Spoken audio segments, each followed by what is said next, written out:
Hello and welcome back to our video tutorial. Now in this video I'm going to show you how to create a query. Before we go on to creating our query, I'll just open up our database file. It's right here, just click on it. Alright, and then it's open here. We already have 1, 2, 3 different objects. Right now we are going to create our query, and as I've always said in class, the query acts as a filter for any specific information or data that you want to pull out from the database. You need the query to set it up. All right, so the filter works by us setting a specific criteria, and it will use that to present to us the exact information we want. So that's what the query is for. Now, so before we start, we are going to be clear on what actual data we really want. Alright, so let's say or let me just look through the table. Alright, okay, we have now oh, by the way, that reminds me that we forgot to insert a class. Alright, class field. Alright, so I'm going to show you how to do that right now.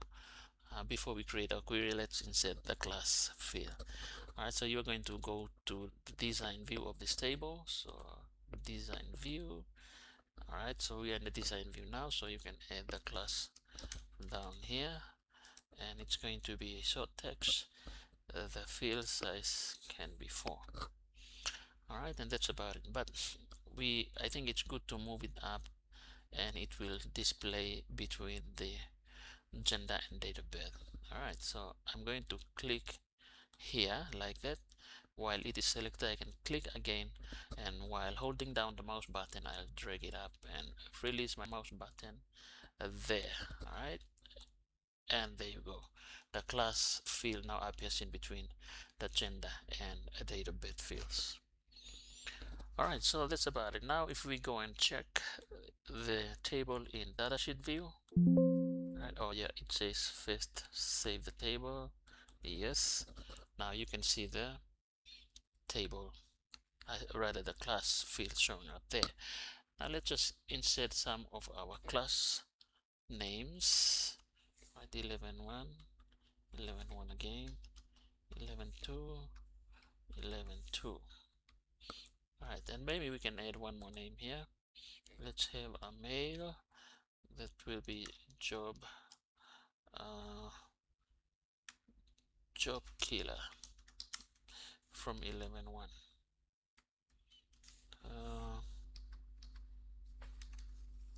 That's his date of birth.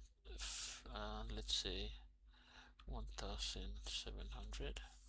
Paid, and the phone number. Okay, so that's about it. At least we have 5 names there. Alright, so we're going to close. And let's say this particular query that we are going to create will display to us students from 11.1. Alright, so 11.1 students, we're going to go and create our query now. Alright, we are going to create our query, and there's no need for us to select any of these objects before we create. Just go and click on the create button up here, and let me show you how you can use the query widget to create a query. So let's click on the query widget, and that's how it looks. And there's different queries that we can create. For now, let's just go with the simple query widget. So click OK. It is selected. Click OK, and now here we only have one table. Alright, and the fields, let's get all the fields across here. Alright, and let's click on the next button, and we move on to the next.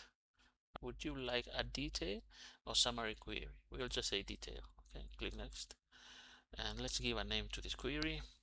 We'll say 11.1 student list Q. Alright, and it says open a query to view information. Okay, that's fine. Well, let's see. Alright, so by the way, it's not filtering any student, I mean the record by any classes yet. Alright, so we are going to go to the design view to set our criteria. Alright, so from here you go to the design view, I'm going to go down to the bottom right hand corner, and our design view button is here. Click on it. Alright, now this is the design view of our query. Alright, so we are going to set a criteria here for the query to display only 11 students. But first of all, before we go into setting our criteria, let's just look at the grid lines down below here. We have the first row, which is named as field, the second row table, third sort. So if you want to sort data in maybe ascending or descending order by any of these fields, then you can do that. So in this case, let's say we're going to sort our data in ascending order according to our last name. So let's say ascending there. All right, and the next column is show. So you will see that these checkboxes here, they have check marks inside them. If I click on remove the check mark in any of these, if we run our query, you won't see gender appearing. All right, let's try that and you see. All right, so you see the gender field has disappeared. Okay, now let's get back to our design view. All right, so I'm going to put the check mark again there, and if I run the query, you will see the gender is there now. Okay, so that's what you do there. The next row is the criteria row. So this is the place where we're going to set criteria for any data, the specific data we are interested in viewing. Right, so in this case we are interested in 11 students. So in here within the class field, we are going to type in 11 1. Okay, I can run this, and there you see it only displays 11 students. Okay, so we are done. I'm going to save this now. Click on save button at the quick access toolbar, and our query is saved. Right, you can see it's already here. Okay, so I can close this. If I double click to open it here, it only shows 11 students. So that's how you create your query. Alright, in the next video I'll show you how we can now create reports based on our queries. Alright, so the report, like for instance, if I double click to open this, it will show every student, all the students.